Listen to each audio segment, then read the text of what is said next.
अभी तो क्या। फिर कालू बेचारा रोज की तरह अपने घर से निकलता है। वो सीधा चिड़िया के पास जाता है, जहाँ कबूतर और तोता भी भोजन को लेकर परेशान बैठे हुए थे। दोस्तों, मेरे घर में कुछ भी खाने को नहीं है। क्या आप में से किसी के पास कुछ है? हम भी इसी जंगल में रहते हैं और हर तरफ बर्फ ही बर्फ है। हम भी भूखे हैं। हम सबको मिलकर कुछ ना कुछ करना होगा। अगर ऐसे ही चलता रहा तो हम सब भूख के कारण मर जाएंगे। कालू भैया, हम सब मिलकर भोजन की खोज को निकलते हैं। आप पूर्व वाली दिशा में जाएं और हम पश्चिम वाली दिशा में जाते हैं। अगर किसी को भी भोजन मिला तो हम सब उसे आपस में बांट लेंगे। फिर वो सब ऐसा ही करते हैं। कालू कौवा पूर्व वाली दिशा में और बाकी के पक्षी पश्चिम की तरफ चले जाते हैं। कालू कौवा उड़ते उड़ते दूर निकल जाता है और फिर उसे जंगल के उस पार एक पेड़ नजर आता है, जो लीमू का पेड़ था, जिस पर पके हुए लीमू लगे हुए थे। कालू ये तो ना जानता था कि ये किस चीज का पेड़ है, मगर उन फलों के रंग से आकर्षित होकर कालू कौवा वहाँ जाता है। ये तो कोई बहुत स्वादिष्ट फल होगा और है भी पका हुआ। भोजन मिल गया। मैं सब पक्षियों को बुला लाता हूँ। मैंने कर लिया। जिंदगी में पहली बार मैंने कोई बड़ा काम कर लिया। फिर कालू कौवा वापस उड़ता है। वो तो बहुत तेजी से उड़ रहा था और फिर वो दूसरे पक्षियों को ढूंढ लेता है। जल्दी चलो, जल्दी चलो। भोजन की समस्या खत्म हुई। मैंने जंगल के उस पार एक फलदार पेड़ की खोज की है, जिस पर पके हुए पीले रंग के फल लगे हुए हैं। ये सुनकर सब पक्षी बहुत खुश हो जाते हैं। वाह रे कालू, आज तो तुमने पहली बार कोई अच्छा काम किया है। फिर वो सब जल्दी से कालू कौवे के साथ जाते हैं। कालू कौवा दूर से ही अपने दोस्तों से कहता है, वो देखो सामने, देखो कैसा मैं ना कहता था, वो फल पके हुए हैं। फिर वो सब पक्षी उस बड़े पेड़ के पास पहुंच जाते हैं। देखने में तो ये फल बहुत स्वादिष्ट लग रहा है। मैंने पहले तो कभी ये फल नहीं देखा। कहीं ये कोई जहरीला फल ही ना हो। मिठू, एक फल खाकर देखो तो सही, इसका स्वाद कैसा है।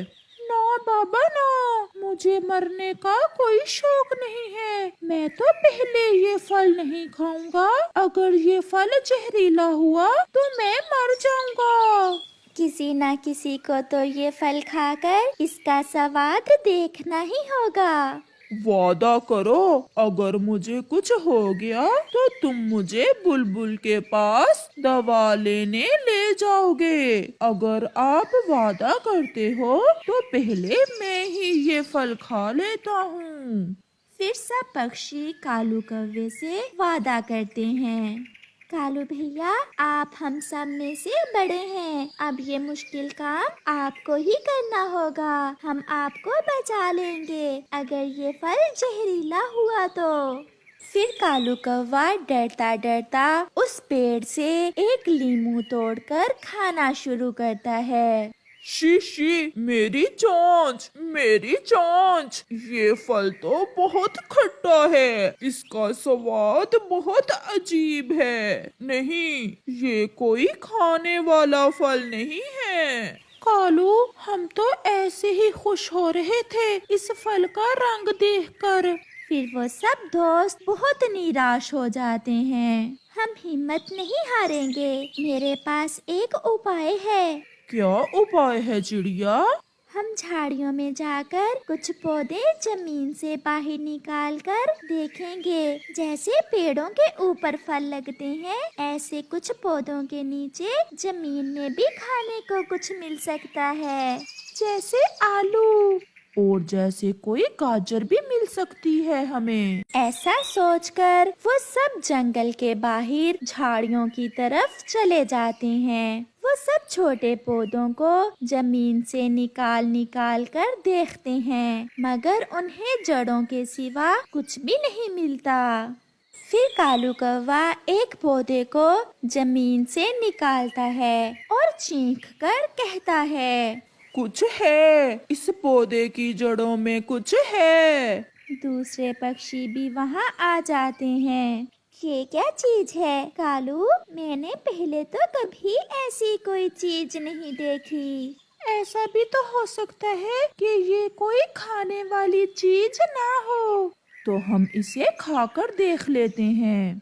मगर इस बार मैं नहीं, कोई और खाएगा इस चीज को। मेरी चोंच तो अभी तक वो पीला फल खाकर खट्टी है। ऐसे कोई जहरीला फल खाने से हम मर भी सकते हैं। हम ऐसा करते हैं, ये फल लेकर किसान की पत्नी के पास जाते हैं। उसे जरूर इसके बारे में पता होगा। ये उपाय ठीक है। चलो चिड़िया, हम अभी किसान की पत्नी के पास जाते हैं।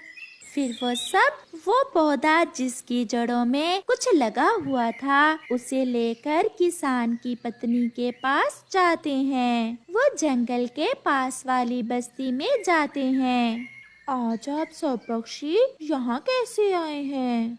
माँ जी, हमें कुछ मिला है, हमें कुछ नया मिला है और हम इसे खाने से डर रहे हैं। हम आपसे ये पूछने आए हैं कि क्या ये कोई खाने वाली चीज है? हाँ हाँ पक्षियों, ये बीज हैं और इन्हें आग पर भून कर खाया जाता है। ये बीज बहुत स्वादिष्ट होते हैं। बीज? अगर ये सच है तो फिर हमें भोजन मिल गया, हमें ढेर सारा भोजन मिल गया। इन पौधों के बीज को मूंगफली कहते हैं और हम इंसान तो इसे बहुत शौक से सर्दियों में खाते हैं। माँ जी, आपका बहुत बहुत धन्यवाद। हमारी मेहनत रंग लाई और हमें भोजन मिल गया। फिर वो सब पक्षी वापस चले जाते हैं। चिड़िया आग जलाती है और एक बड़ी कढ़ाई आग पर रखती है। कौवा वो पौधे जमीन से निकाल निकाल कर लाता है। तोता और कबूतर पौधों की जड़ों से वो बीज तोड़ तोड़ कर कढ़ाई में डाले जाते हैं। चिड़िया उन बीजों को भूनती है। वो सब मिलकर काम करते हैं और ढेर सारी मूंगफली भून लेते हैं। अब सबसे पहले मैं खाकर बताता हूँ कि इसका स्वाद कैसा है। ऐसा कहते हुए कालू एक दाना खा लेता है। नहीं, इसमें कुछ मिला है, जैसे तिनके। मेरे मुंह में तिनके आ रहे हैं। रुको रुको, शायद इसे छील कर खाना होगा। फिर चिड़िया एक मूंगफली के दाने का छिलका उतार कर खाती है। कैसा लगा चिड़िया? ये खाने में कैसा है? स्वादिष्ट। ये बीज बहुत स्वादिष्ट हैं। इन्हें छील कर ही खाना होगा। फिर वो सब बहुत खुश हो जाते हैं और भुनी हुई मूंगफली वो सब आपस में बांट लेते हैं और अपने घरों को चले जाते हैं। मैंने कर लिया गोरी, मैंने कर लिया। देखो तो मैं आज तुम्हारे लिए क्या लाया हूँ। कालू, ये क्या है? मैंने पहले तो ऐसी कोई खाने वाली चीज नहीं देखी। ये क्या उठा लाए हो तुम?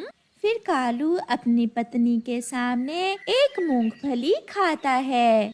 इसे ऐसे छील कर खाते हैं? अच्छा, मैं भी खाकर देखती हूँ। फिर गोरी मूंगफली खाती है और उसे बहुत स्वादिष्ट लगती है। कालू, ये तो कोई बहुत स्वादिष्ट चीज है। हमारे जंगल में ऐसे बहुत से पौधे हैं। अब ठंड के मौसम में हमें भोजन की कोई चिंता नहीं होगी। ऐसे वो सब पक्षी अपने लिए नया भोजन ढूंढकर बहुत खुश थे। प्यारे दोस्तों, आप में से मूंगफली किस किस को पसंद है, हमें कमेंट करके जरूर बताइए, हमें इंतजार रहेगा।